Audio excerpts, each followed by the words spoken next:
Mga kaibigan, welcome back. Napakaganda ng pag-uusapan natin. Kay Soto, ang ganda ng nilaro. Sinalpakan at binutata 2 beses pa ang 3rd overall pick sa NBA. At Ramos nagpasiklab din at si Tominaga nagyabang pa. Pero iba talaga ang galing at lakas ni Kay Soto. Napakautak pa maglaro.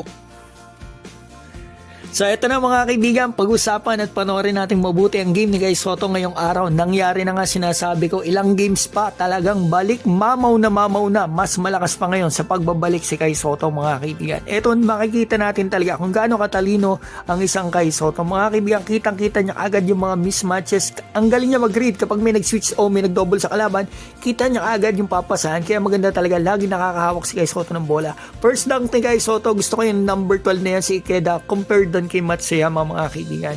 Mas unselfish player to. Si Matsuyama magaling, yun nga lang talaga pang dos siya, shoot first player.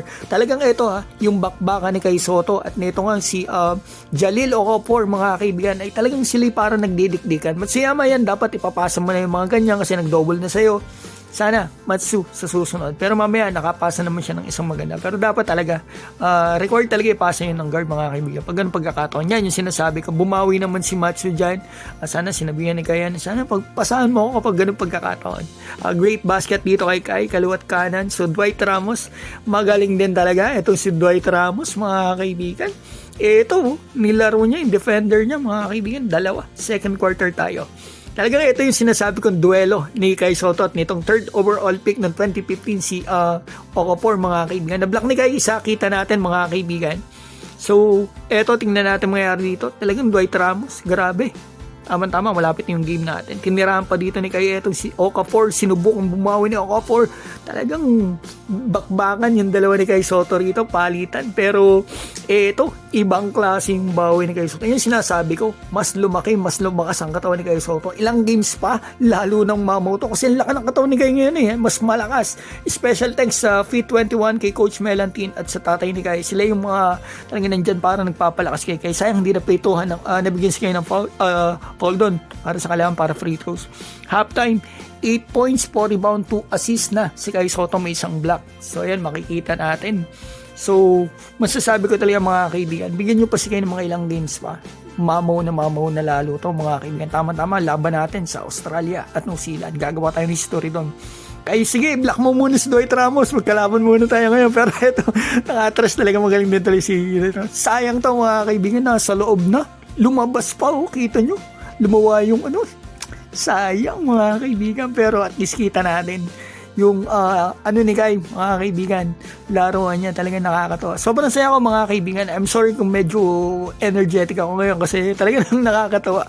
Eto, napunta na naman ni Kai dito si Okafor mga kaibigan. Pansin ko kay Okafor, pag hindi si Kai yung tao, inaatake niya, sinasagasa niya, pero pag si Kai mga kaibigan, perimeter yan pa, spot talaga nagkakapalagan din si Kai dito at saka si Okafor. So ito, tingnan natin dito. Assist pala kay Kai yun, mga kaibigan. Talagang napakatalinong player ng isang Kay Soto. Galing pumasa. Ito nga lang, ang siko ni Kai talagang tumama dun na ata siya dun mga kaibigan. Flagrant siya. Unsportsman. Yan, may pala tayo dito. Yan, mga kaibigan. Sorry, nawawala ako sa focus yan. Nag-too small pa. Itong si Kisei Tominaga dun sa defender niya.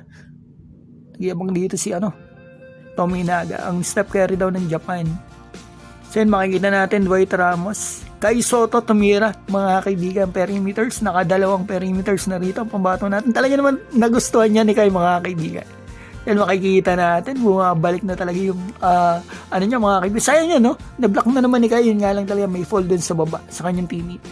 Eto, pag hindi si Kay yung defender, talagang umaatake itong si Okafor. So yan, makikita natin, palitan na naman ang dalawa. So ito, tingnan natin, rebound dito kay Kai. Nakahabol po sila dito mga kaibigan, no? Binangga si Martin pero nabutata ni Kay Soto, pisong-piso yan. Kaya na-traveling, piso. So yan, Kay Soto, sayang hindi pumasok yung trust ni Kay dito. Pero kahit na hindi tayo nanalo dito, talagang namang malakas na team itong team nila, Dwight Ramos.